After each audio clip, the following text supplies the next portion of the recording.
जोजो टीवी। मिट्टी का कौवा घर। संगीता अपनी माँ के साथ बहुत सुंदर सुंदर मिट्टी के बर्तन बनाया करती थी। उसे पक्षियों से बहुत लगाव था। उसके घर के आंगन में एक कौवा हर रोज सुबह आकर बैठ जाता। संगीता उसे दाना खिलाती, कभी कभी उसे रोटी बना कर देती। कौवा हर रोज वहाँ आता और संगीता को बर्तन बनाते हुए देखता। एक दिन संगीता बर्तन बना रही थी कि उसके आंगन में पीछे से एक जहरीला सांप नजर आया। कौवे ने सांप को देख लिया। कौवा जोर जोर से काएं काएं करने लगा। काय काय काय संगीता काय काय काय काय काय काय।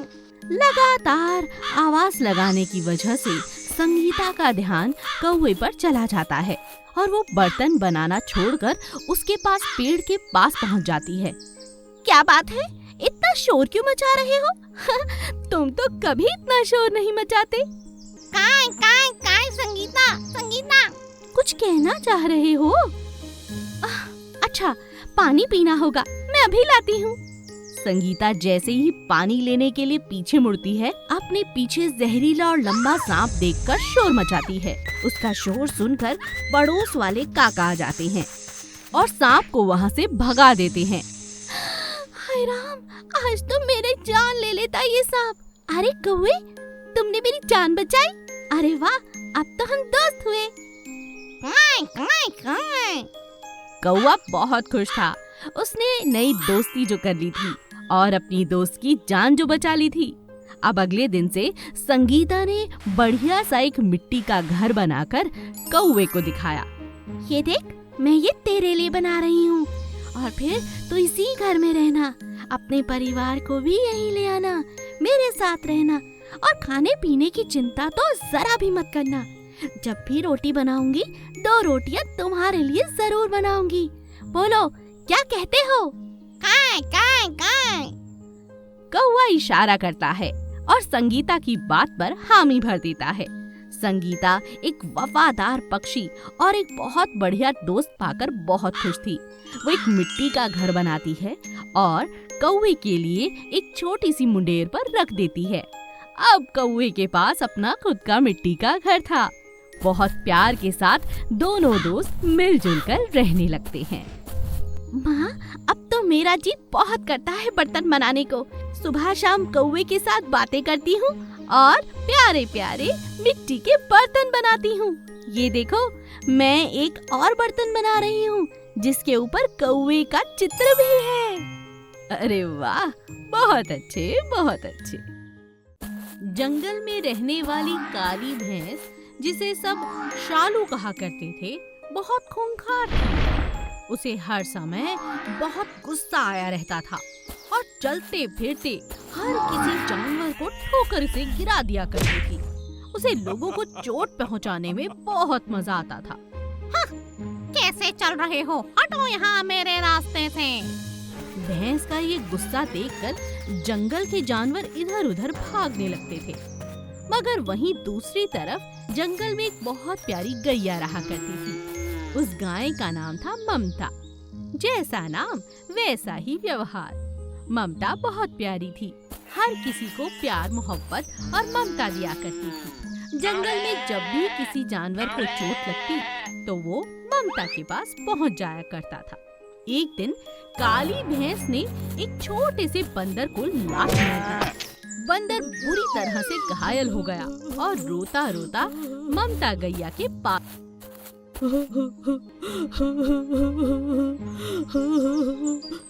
अरे, तुम रो क्यों रहे हो?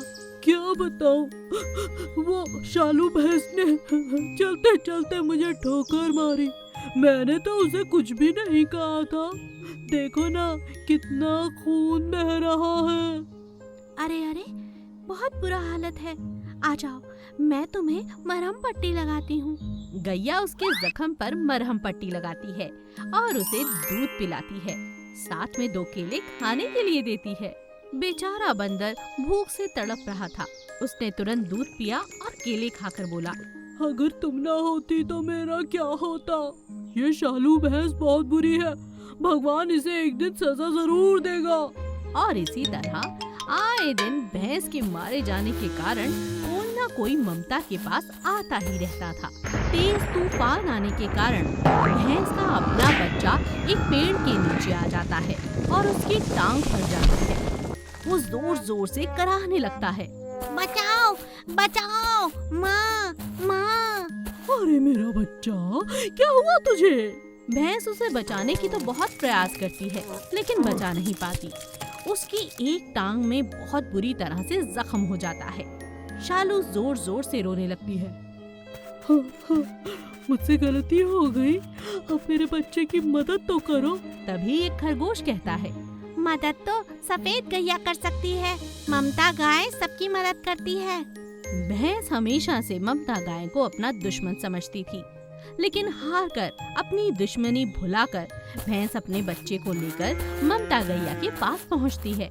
ममता उसके बच्चे को देखते ही कहती है, अरे अरे अरे, कितना गहरा जख्म है, लाओ अभी मरहम पट्टी कर देती हूँ। ममता का इतना प्यार, इतना लगाव और इतनी सेवा देखकर अब शालू पूरी तरह से बदल चुकी थी। उसने अपने बच्चे का पूरा इलाज ममता से ही करवाया और आखिर में गैया से कहा, मुझे माफ कर दो, और तुम्हें जो अपना दुश्मन समझती थी वो तो मेरी भूल थी, तुम तो मेरी बहन हो। गाय और भैंस आपस में गले मिलती हैं और यह दृश्य देखकर बाकी सभी जानवर सुकून की सांस लेते हैं। समझदार मगरमच्छ, शेर और बंदर। बंदर की तो हमेशा से आदत रही है कि वो जंगल में रहने वाले सभी जानवरों की नकल उतारता था, मगर उसने कभी भी शेर की नकल नहीं उतारी थी, क्योंकि राजा शेर अक्सर अपनी गुफा के अंदर ही रहता था। एक दिन राजा शेर का जंगल में घूमने का मन हुआ। घूमते घूमते राजा शेर एक प्यारे से तालाब के पास आकर बैठ गया और अपने आप से बातें करने लगा। वाह, कितनी खूबसूरत जगह है। अभी राजा ने इतना कहा ही था कि तालाब के पास के पेड़ के ऊपर बैठा हुआ बंदर उसकी नकल करता है और वही बातें दोहराने लगता है जो शेर कहता है। कितना सुंदर नजारा है। ये कौन बोला? ये कौन बोला? बंदर ने फिर से उसकी नकल उतारी। राजा शेर परेशान होकर खड़ा हो जाता है। कौन है ये बदतमीज? कौन है ये बदतमीज? मैं तुम्हें छोड़ूंगा नहीं। बंदर, तुम्हारी ये हिम्मत, अभी बताता हूँ। बंदर, हाँ, मैं तुम्हें अभी बताता हूँ। ऐसा कहकर बंदर उछलता हुआ दूसरे पेड़ और दूसरे से तीसरा पेड़ ऐसा करता करता जंगल के बीचों बीच तुरंत पहुंच जाता है। राजा शेर को इस बात पर बहुत गुस्सा आता है। कल आना, कल तो तुझे जिंदा चबा डालूंगा। राजा को बंदर की ये हरकत बिल्कुल पसंद नहीं आई। ये सब होता हुआ मगरमच्छ पानी के अंदर अंदर बैठा देख रहा था। अचानक थोड़ी देर बाद राजा शेर वहाँ से गायब हो जाता है और बंदर वापस लौट आता है। मगर ये क्या, बंदर के हाथ पर चोट लग गई थी। ये ना जाने किसकी नजर लग गई मेरे हाथों पर। मजे से लटक कर जा रहा था, कांटे वाली झाड़ियों में फंस गया। अरे वैद जी, कहाँ हो? मगरमच्छ जंगल का वैद था। मगरमच्छ पानी से निकलता है और बंदर की मरहम पट्टी करता है। मगरमच्छ बहुत समझदार था। उसने राजा शेर को पीछे से आते हुए देखा और समझ गया कि इस बार राजा शेर बंदर को कच्चा चबा जाएगा। समझदार मगरमच्छ ने बंदर को इशारा किया और कहा, जब तक मैं ना खाऊं चुप रहना। बंदर सर हिलाता है। तभी मगरमच्छ बंदर से कहता है, वाह, तुम्हारे विचार बहुत अच्छे हैं हमारे राजा जी के बारे में। मैं भी यही मानता हूँ कि हमारे राजा शेर से बेहतर इस जंगल में कोई जानवर नहीं है। मगर तुम आज जिस तरह से उनका मजाक बना रहे थे, जब मुझे बता रहे हो तो उन्हें भी मिलकर इस बात की माफी जरूर मांग लेना। अपनी बड़ाई सुनकर राजा शेर बहुत प्रसन्न हो जाता है और चुपचाप वहाँ से निकल जाता है। बाद में मगरमच्छ बंदर से कहता है, आज तो मैंने तुम्हें बचा लिया, मगर याद रहे अपने से शक्तिशाली का मजाक कभी नहीं उड़ाना चाहिए। समझ गया। बंदर को अपनी गलती का एहसास हो जाता है और वो अपने घर सुरक्षित पहुंच जाता है। एक छोटी सी नदी में एक बहुत बड़ी मछुआरों की बस्ती थी। वहाँ पर रामदीन अपनी पत्नी के साथ बड़े आराम और सुकून के साथ रहा करता था। यूं तो बहुत ज्यादा कमा नहीं पाता था वो, लेकिन अपने घर में सुख शांति के साथ रहता था। एक दिन उसकी पत्नी ने उससे कहा, अजी सुनते हो, मैं माँ बनने वाली हूँ। रामदीन इतनी बड़ी खुशखबरी पाकर बहुत खुश था, लेकिन अंदर ही अंदर उसे ये चिंता सताई जा रही थी कि वो किस तरह से एक नए घर के सदस्य का पालन पोषण करेगा। एक दिन वो अपनी पत्नी से कहता है, मुझे तो बहुत चिंता हो रही है, हम अपने आने वाले बच्चे को अच्छी जिंदगी दे भी पाएंगे या नहीं। आमदनी कुछ भी नहीं है, जैसे तैसे हम दोनों का गुजर बसर होता है। आप चिंता क्यों करते हैं? भगवान के घर में देर है, अंधेर नहीं, हमारे अच्छे दिन भी जरूर आएंगे। ये बच्चा अपना भविष्य खुद बनाएगा। आप काम पर जाइए, आज मौसम बहुत खराब है, अपना ख्याल रखना। मछुआरा अपना जाल लेकर चल पड़ता है। आज उसके मन में बहुत सारे विचार आ रहे थे। इसी बीच उसने देखा कि लगातार मौसम बिगड़ने के कारण अचानक तेज तेज पानी ऊपर उछलने लगा है। अब क्या करूं? किसी भी तरह से रामदीन ने एक पेड़ का सहारा लिया और खुद को वहीं रोक लिया। नदी में पानी की बहुत तेज धाराएं बह रही थी। तभी उसका ध्यान एक ऐसे जीव पर गया जो बहुत बिलख रहा था। शायद वो इस तूफान की चपेट में आ चुका था। एक कौवा अपनी चोट के कारण गंभीर रूप से घायल हो चुका था। रामदीन ने उस कौवे की मदद की, उसे मलहम लगाया, उसे ठीक ठाक किया। कौवे ने जाते हुए रामदीन से कहा, अब मैं बिल्कुल ठीक हो चुका हूँ, ये सब तुम्हारे कारण हुआ है। अगर उस तूफान में तुम मुझे ना बचाते तो मेरी जिंदगी आज कुछ भी नहीं थी। आज मैं तुम्हें कुछ देना चाहता हूँ।